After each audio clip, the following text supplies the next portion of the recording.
It's really my distinct honor and pleasure to be standing in front of all of you today. My name is Craig Salzman. I'm representing the Division of Cardiothoracic Surgery here at the University of Utah, and we are here to celebrate cardiac surgery and the history of it.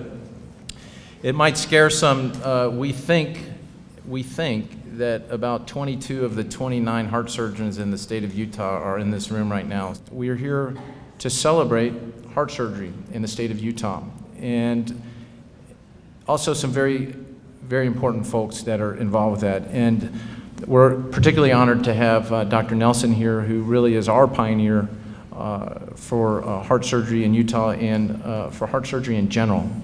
And look forward to hearing some of the comments that he has. I think this event, because it has made me go back and look at our history, look at some of the things that Dr. Nelson and others did in that era, and recognize how inconceivable some of it really was, and how we are really fortunate to be standing here today where cardiac surgery has, in many cases, not all the time, has become quite ho-hum. It's an honor to be able to return to Salt Lake City tonight and take part in this affair. When I came to Salt Lake City to begin my cardiothoracic surgery fellowship, I didn't know any one of the staff, but there was one name that I did recognize, and that was Dr. Russell Nelson, the director of the program. And the reason that I recognized his name was that I was coming from the University of Minnesota Department of Surgery, and we were well instructed in the history of cardiac surgery.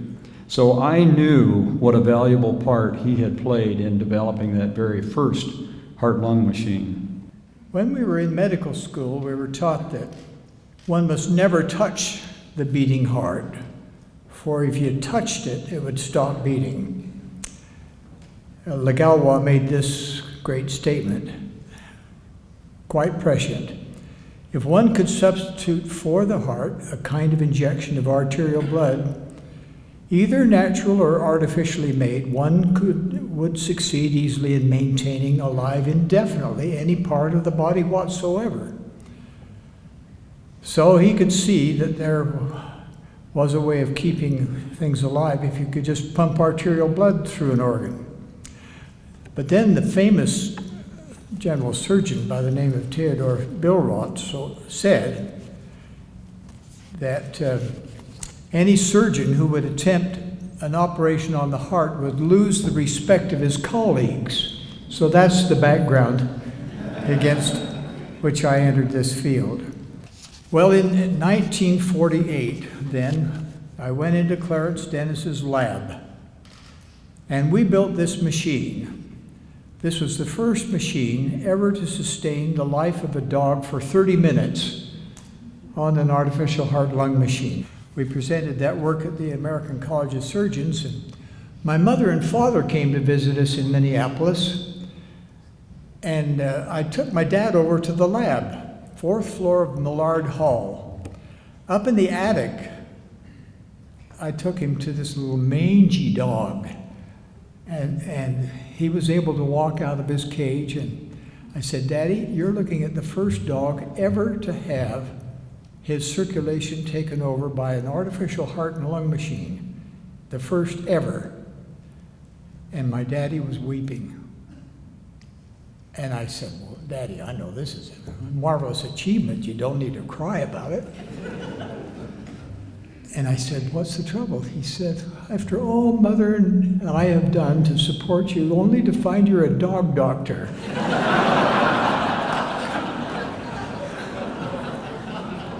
This machine was so large that when we were ready to try it in a human being, we couldn't get it out of the laboratory.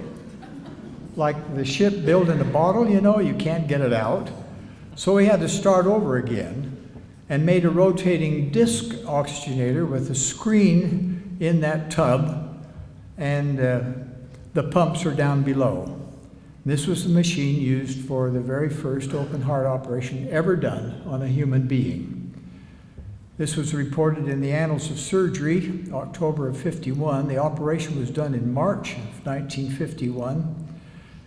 And the title, you see, Development of a Pump Oxygenator to Replace the Heart and Lungs, an apparatus applicable to human patients and application to one case. You want to beware of a surgeon who's done one case. And so the first open heart operation in Utah was done on November 9th, 1955 at the Salt Lake General Hospital, which is our teaching hospital then. The patient's name was Vernell Worthen, 39-year-old brave lady. I told her the day before the operation that she'd be the first one. I said, "Are you worried?" "No, oh no, I'm not worried. If you want to go ahead, go ahead. You fix me up." So she had an atrial septal defect, and she lived for many years after that, ultimately succumbed to cancer in her later years of life.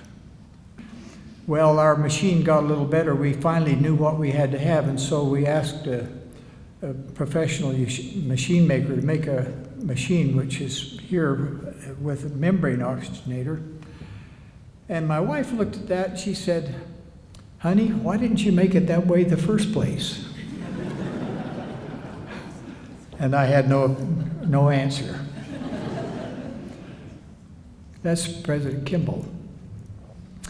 And I don't know who took this picture, but it shows a little bit about the mutual affection that we had.